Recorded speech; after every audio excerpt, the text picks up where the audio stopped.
So I don't think that we ever mentioned this before because we're not a class of Tanakh, we're a class of Halacha. But one of the problems that we Jews have with the way that the chapters are divided in the Tanakh is that sometimes they start in the wrong place or end in the wrong place. And Hosea chapter 14 is one example. Te'esham Shomron, the first verse here, if you see at the end of it, there's a pay, because when they wrote on a scroll, they would actually leave a paragraph, paragraph open, a line open, to tell you that there's a new subject. So when we read the Haftarah of Parashat Tshuva, the Shabbat between Rosh Hashanah and Yom Kippur, we start from verse 2, and so I'm not going to point fingers at who made this mistake, but because I don't know for sure historically, but the chapters in the Tanakh are not really divided properly. And the reason why I'm bringing this chapter is because verse 3, which is the second verse of the Haftarah, is the source for us saying the Korbanot, reciting the Korbanot in the morning.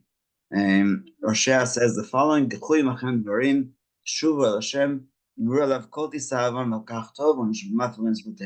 So he says, take with you words, and words are literally because we recite the Korbanot, we don't actually sacrifice them, and return unto Hashem, say unto him, forgive all iniquity and accept that which is good. Will we render for bullocks the offering of our lips, meaning that we are offering the idea of each and every sacrifice by saying those sacrifices, but not by actually bringing them, because we don't have a temple. So the rabbis learned from this idea that it's a good thing to recite the Korbanot, and that's really the subject for today.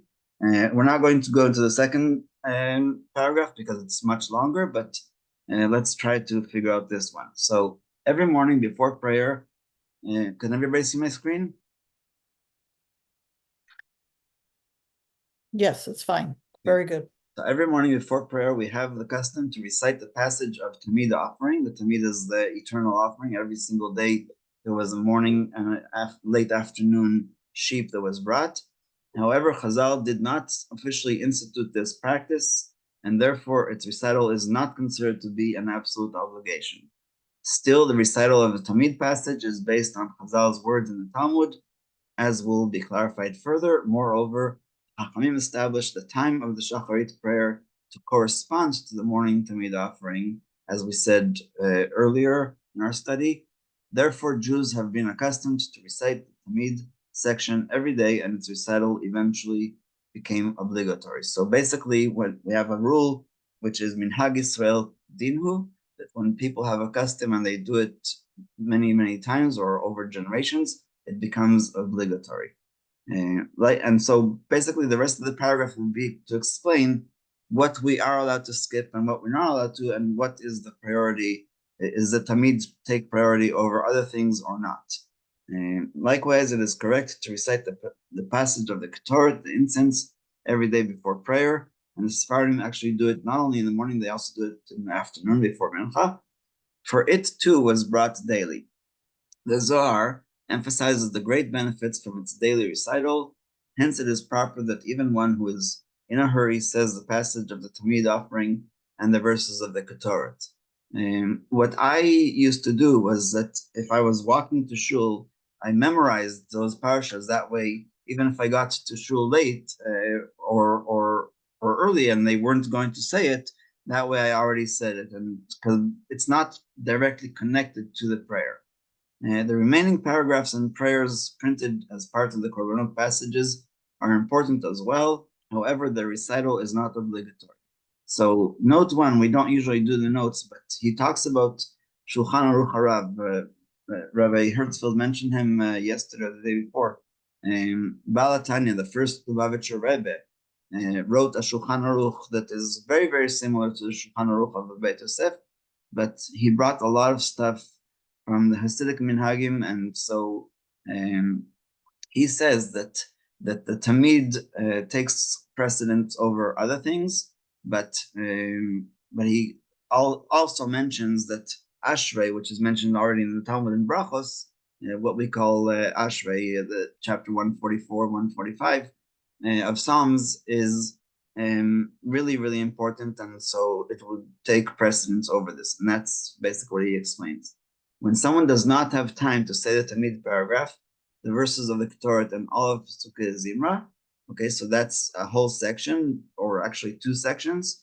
It is best that he omit Psalm 30, Mizmor Shir Chanukat David. Sephardim always begin with the second verse, or Imcha Hashem, so that he can recite them. If time does not allow him, he should also omit Hodu Hashem, okay, which is a collection of many, many verses from all over the Tanakh. And the conservative community that I sometimes pray with don't ever say Hodu Hashem. So they go, the Ashkenazi custom of Mizmor Shir, then Baruch Shamar, and then they skip to Mizmor LeTodah. That way, they're still standing for Psalm 100, and that's what's also, again, suggested here. There's lack of time. It is even permissible to skip Ve'evarach David, Az Yashir, and Yehi Chevod, because those are not mentioned ever in the Talmud. Ve'evarach David is the last chapter of Chronicles 1, where we talk about Hashem's mightiness and how he's responsible for everything. Az Yashir is the splitting of the Red Sea, which a lot of rabbis say that you don't have to say it if you're going to mention the miracles of taking us out of Egypt in Ezrat Israel, the last bracha, the last blessing before the Shema. And the Hichvod is, again, a collection of verses between Psalm 100 and Ashrei. And what is the reason for skipping this? In order to recite the paragraph of the Tamid offering and the verses of the Ketores. So basically, somebody has to calculate in their head how much time they have, especially if it's the whole community that is making a decision what we're going to say and what we're not going to say. My grandfather always stayed after shul because he went to the minyan of 6:30 a.m. and when he would come home a little bit earlier than the usual, my grandmother would say, so and so led the services this morning, right? Because he was always in a hurry. He was speed reading. So my grandfather always stayed after the service to say all the pages that are before, like Korbanot, with all the hiratzons. It took him about a quarter of an hour. This is because the foundation of the recital of the Tamid passage and verses of the Ketores is in the Talmud, whereas the other passages were added to Psukei Zimra by the Savoraim and the Gaonim. So those are the two generations that were after the Talmud was concluded. However, one may not skip the main parts of Psukei Zimra, meaning Baruch Shamar, Ashrei, through the end of the Haleluyot, and Yishtabach, in order to say the verses of the Korbanot, since those main parts of Psukei Zimra are obligatory. Those passages are so important that the Chachamim even instituted saying blessings upon their recital. So the first time I read this, I thought that he was talking about the recital of blessings before the Korbanot, and I couldn't find any source for that. But that's not what he means. Yes, when the Kohanim would eat the Korbanot, they would say, Asher Kichar Mitzvah Tzivanu Al Achilat Chatat or Al Achilat Shlamim. They would make a blessing, sanctify us with the mitzvot and blessed us, and that's not the blessing we're talking about. We're talking about the blessings of Baruch Shamar, which precede Psukei Zimra, and Yishtabach, which conclude. So even on Shabbat, when people are either late to shul or whatever, if you didn't say Baruch Shamar and Yishtabach, afterwards, when you are making up the parts that you missed, you are not allowed to say Baruch Shamar and Yishtabach because they are instituted as a main part. And so in comment 2, he actually tells us what the Kabbalah says about all these different parts of the prayer, and the Kabbalah compares it to the 4 worlds or 4 realms of creation. It's called Abiyah in Netanya, Atzilut, Bria, Yetzira, Asiyah, not in that order. So the Korbanot is the first one, is Asiyah, which is doing, because we bring the Korbanot, we are actively involved. Then there's Psukei Zimra, then there's Shema and its blessings, and last but not least, the Amidah. So I'm sure there's other divisions of the order of the service, but we're coming up to Passover, where everything is number 4. there's 4 cups, there's 4 questions, there's 4 lashonot of Geulah, and so I think it's really important to remember what the priorities are and to try our best to say the Tamid. The Ketoret is a little bit less because it's not the sacrifice that everybody participated in the Tamid. And I'll conclude with this. Even though it was only the Kohanim that brought the actual Tamid,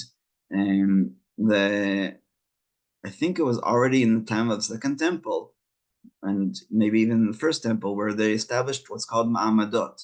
In every city, representatives of each tribe would stand at the time when they would be bringing the Tamid offering at the temple, and they would recite psalms for the welfare of the whole community. And so that we were a lot more involved with the Tamid than we were involved with the Ketoret. The Ketoret was a very intimate thing inside the sanctuary, what's called the Hichal, and we'll end with that.